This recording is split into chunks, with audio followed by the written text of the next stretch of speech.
ഇന്ന് രാവിലെ തന്നെ ബിഗ് ബോസ് ഹൗസിൽ പ്രശ്നങ്ങൾ തുടങ്ങിയിരിക്കുകയാണ്. ഒരു ചൂടുവെള്ളത്തിൻ്റെ പേരിലാണ് പ്രശ്നം ആരംഭിക്കുന്നത്. കിച്ചണിൽ നിന്നിട്ടാണ് അടിയുണ്ടാക്കുന്നത്. രതീഷാണ് മെയിൻ കഥാപാത്രം. ചൂടുവെള്ളം ഇനി ഒരാൾക്ക് ഒരു ഗ്ലാസ് വീതമേ തരാൻ പറ്റുള്ളൂ എന്ന് യമുന പറയുന്നു. കാരണം ഗ്യാസൊക്കെ റേഷൻ്റെ ഭാഗമാണല്ലോ, സൂക്ഷിച്ചുപയോഗിക്കണം. അതുകൊണ്ട് തന്നെ യമുന പറയുന്നു രതീഷിനോട് ഇനി ഒരു ഗ്ലാസ് വെള്ളമേ ലഭിക്കുകയുള്ളൂ എന്ന്. അതിൽ നിന്നാണ് വഴക്ക് ആരംഭിക്കുന്നത്. പിന്നീട് രതീഷ് യമുനയോട് പറയുന്നു പവർ ടീമിൻ്റെ ബാഡ്ജ് യമുന ധരിച്ചിട്ടില്ല, അത് ഞാനാണ് കണ്ടുപിടിച്ചത്, അതുകൊണ്ട് തന്നെ എനിക്ക് ആ ബാഡ്ജ് തരണം. യമുന പവർ ടീമിൽ നിന്ന് ഔട്ടായിപ്പോയി. അങ്ങനെ പറഞ്ഞ് വളരെ നോളിടുകയാണ്. രതീഷ് പറയുന്നു യമുന ബാഡ്ജ് ധരിച്ചിട്ടില്ല, അതുകൊണ്ട് യമുന പവർ ടീമിൽ നിന്ന് ഔട്ടായി പോയിരിക്കുന്നു, എനിക്ക് ആ ബാഡ്ജ് തരണം. ബാക്കിയുള്ളവരോട് പറയുകയാണ് നിങ്ങളും ഇതിനെക്കുറിച്ച് പ്രതികരിക്കൂ എന്ന് പറഞ്ഞിട്ടാണ് അവിടെ ഓളിടുന്നത്. അപ്പോൾ ഋഷി വന്ന് ചോദിക്കുന്നുണ്ട് ഇങ്ങനെ ബിഗ് ബോസിൻ്റെ നിയമത്തിലുണ്ടോ എന്ന് ചോദിക്കുന്നു. പിന്നീട് യമുന പറയുന്നുണ്ട് അത് എപ്പോഴും ധരിക്കണമെന്ന് ബിഗ് ബോസ് പറഞ്ഞിട്ടില്ല എന്ന് പറയുന്നു.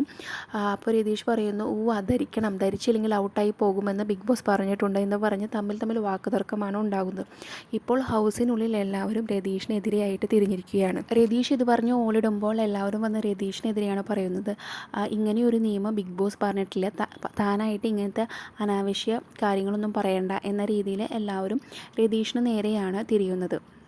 ഇതിനിടയിൽ റോക്കി വന്നിട്ട് പറയുന്നുണ്ട് താൻ എന്താണോ മരവാഴയാണോ, അവിടെ വാഴ വെച്ചിട്ടുണ്ട്, വാഴ ഒരു ചെടി ആർട്ടിഫിഷ്യൽ വെച്ചിട്ടുണ്ട്, അപ്പോൾ അതിനെ കാണിച്ചിട്ട് പറഞ്ഞു ഇതേപോലത്തെ മരവാഴയാണോ താനെന്ന്. പിന്നെ വഴക്ക് രതീഷും റോക്കിയും തമ്മിലായി. റോക്കി പറയുന്നുണ്ട് പട്ടി കുറയ്ക്കുന്നേ എന്ന് രതീഷിനെ നോക്കി പറയുന്നു. പിന്നീട് രതീഷ് അവിടെ നിന്ന് എല്ലാം മാറി വീണ്ടും കിച്ചണിലേക്ക് വരുന്നു. കിച്ചണിൽ വന്നിട്ട് പറയുന്നു ബിഗ് ബോസ് എന്ന ഷോ സ്ക്രിപ്റ്റഡ് അല്ല എന്ന് പറഞ്ഞു. അപ്പോൾ യമുന പറയുന്നുണ്ട് ബിഗ് ബോസ് രതീഷ് പ്രേക്ഷകരെ തെറ്റിദ്ധരിപ്പിക്കുന്നു, ഇവിടെ വന്ന് ഈ ഷോ സ്ക്രിപ്റ്റഡ് ആണോ എന്നുള്ള കാര്യങ്ങളൊക്കെ അനാവശ്യ രീതിയിൽ പറയുന്നു എന്ന് പറഞ്ഞു. അപ്പോൾ ശ്രീരേഖ അവിടെ പറയുന്നുണ്ട് ഈ ഷോ സ്ക്രിപ്റ്റഡ് അല്ല, പക്ഷേ താങ്കൾ സ്ക്രിപ്റ്റ് എഴുതിയിട്ടാണ് വന്നിരിക്കുന്നത്, അതിവിടെ കാണിച്ചു കൂട്ടുന്നുണ്ട് എന്ന് ശ്രീരേഖ അവിടെ സൈഡിൽ നിന്ന് പറയുന്നുണ്ട്. ഇതിനിടയിൽ സിജോയും രതീഷിനെതിരെ വന്ന് കമൻ്റ് അടിച്ച് പോകുന്നുണ്ട്. എനിക്ക് തോന്നുന്നത് രതീഷ് ഇപ്പോൾ അവിടെ ഒരു ഒറ്റപ്പെട്ട രീതി ക്രിയേറ്റ് ചെയ്യുകയാണ്. എല്ലാവരും രതീഷിനെതിരെ തിരിഞ്ഞു എന്നുള്ള രീതിയിൽ ആക്കുകയാണ്. അത് പ്രേക്ഷകർക്ക് കാണുമ്പോൾ അങ്ങനെയല്ല തോന്നും.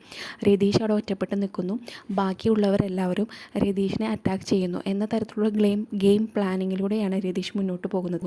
എപ്പോഴും ഇങ്ങനെ പ്രശ്നങ്ങൾ ഉണ്ടാക്കുമ്പോൾ മത്സരാർത്ഥികൾ തന്നെ ഇറിറ്റേറ്റഡ് ആവും. അപ്പോൾ എല്ലാവരും ഈ പ്രശ്നങ്ങൾ ഉണ്ടാക്കുന്ന ആൾക്ക് നേരെ തിരിയും. ഇത് മുൻ സീസണിലൊക്കെ നമ്മൾ കണ്ടിട്ടുള്ളതാണ്. ആ ഒരു രീതി തന്നെയാണ് രതീഷ് ഇവിടെ ഉപയോഗിക്കുന്നത്.